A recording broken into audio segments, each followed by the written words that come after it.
अगला सवाल साइट्स और आईयूसीएन के ऊपर है। देखते हैं क्या एग्जैक्टली पूछा गया है। So with reference to the International union for Conservation of Nature that is IUCN and CITES, which of the following statements are correct. ठीक है, तो आईयूसीएन और साइट्स के लिए क्या क्या स्टेटमेंट्स करेक्ट है वो यहाँ पर पूछा है। So IUCN is an organ of the United Nations. No, IUCN is not the organ of United Nations. CITES is an international agreement between the governments. So it's not an international agreement between the government. agreement तो है लेकिन United Nations environment programme के through ये agreement होता है। सो दूसरा part जो है स्टेटमेंट का वो भी यहाँ पर इनकरेक्ट होगा।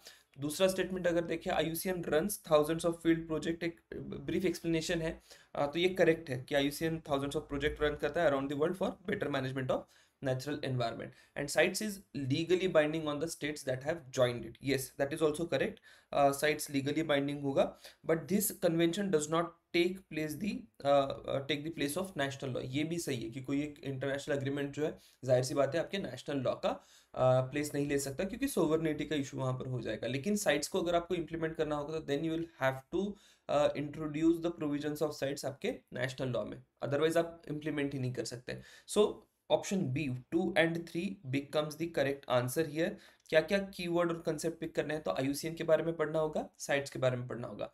ब्रीफ एक एक्सप्लेनेशन यहाँ पर मैंने दिया है कि पहला स्टेटमेंट क्यों करेक्ट है। So IUCN is an independent organization and it is not a part of United Nation. ठीक है, CITES is an international agreement administered by United Nations environment program, जो कि सस्टेनेबल वाइल्ड लाइफ ट्रेड में deal करता है।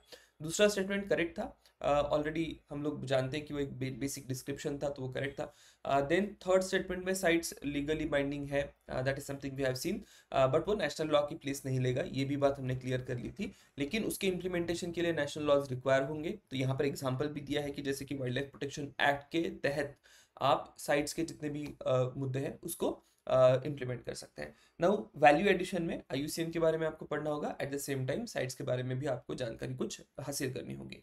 Now when I talk about IUCN, IUCN ये 1948 में establish होता है as international union for protection of nature. बाद में रीनेम होता है 1956 में। पर्पस क्या है इसका? इसका पर्पस सिंपल है, conservation of nature and sustainable use of nature.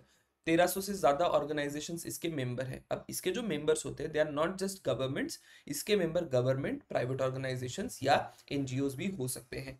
Role क्या होगा? Global authority, it is the global authority on biodiversity and conservation strategies. तो कई बार मान लीजिए किसी एक एजेंसी को या किसी एक स्टेट को, कंट्री को कंजर्वेशन के लिए कुछ एक मदद चाहिए होगी, नॉलेज चाहिए होगी, तो वो नॉलेज है या मेथोडोलॉजीज है वो आईयूसीएन कई बार प्रोवाइड करता है।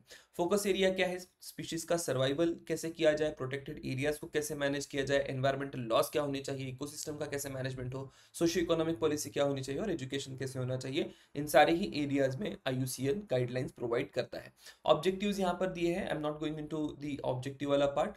एक इंपॉर्टेंट इशू यहाँ पर जो आपको ध्यान में रखना होगा, that is regarding red list. अब ये रेड लिस्ट क्या होती है?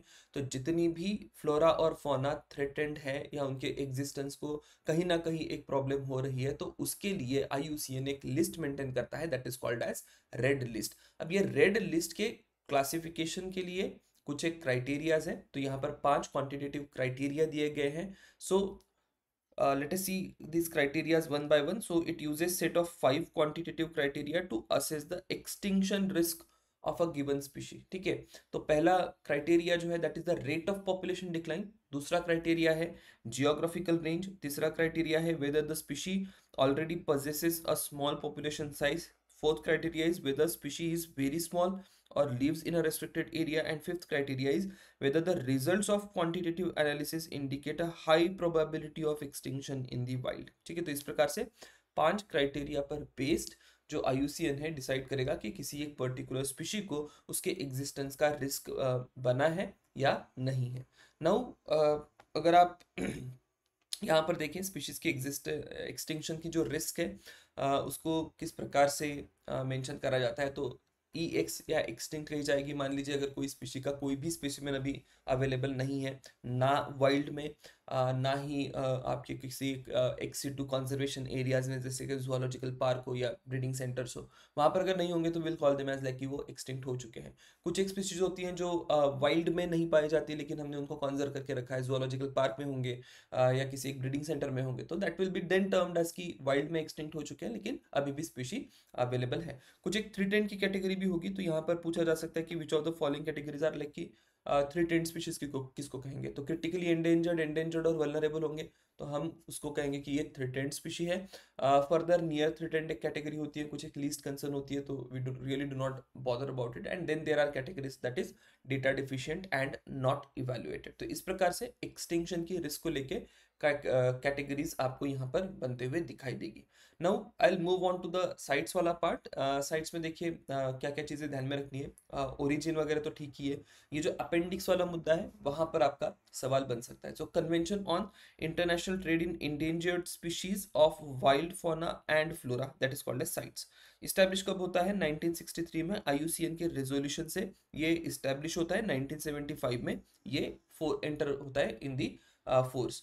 184 countries are party to it, ठीक है, रीजनल ऑर्गेनाइजेशन भी इसकी पार्टीज है। एम क्या है इसका? It ensures international trade in wild animal and plant specimen does not threaten their survival. जितना भी इंटरनेशनल ट्रेड प्लांट और एनिमल का हो रहा है तो वो रेगुलेटेड हो, सस्टेनेबल हो, ताकि उनका जो सर्वाइवल है स्पेसिफिक प्लांट और एनिमल का, उसको कोई थ्रेट ना बने। सेक्रेटेरिएट अगर आप इसका देखें तो यूएनईपी एडमिनिस्टर इसको करता है। लीगली बाइंडिंग आपको ये दिखाई देगा, एंड इसकी कॉन्फ्रेंस ऑफ पार्टीज होती है जो कि एक सुप्रीम डिसीजन मेकिंग बॉडी है।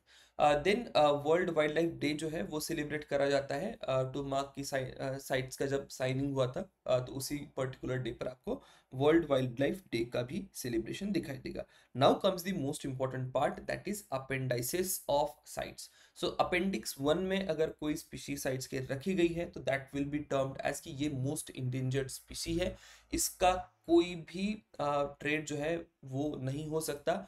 मान लीजिए साइंटिफिक रिसर्च के लिए कुछ एक मूवमेंट उसकी हो रही है, दैट कैन बी अलाउड।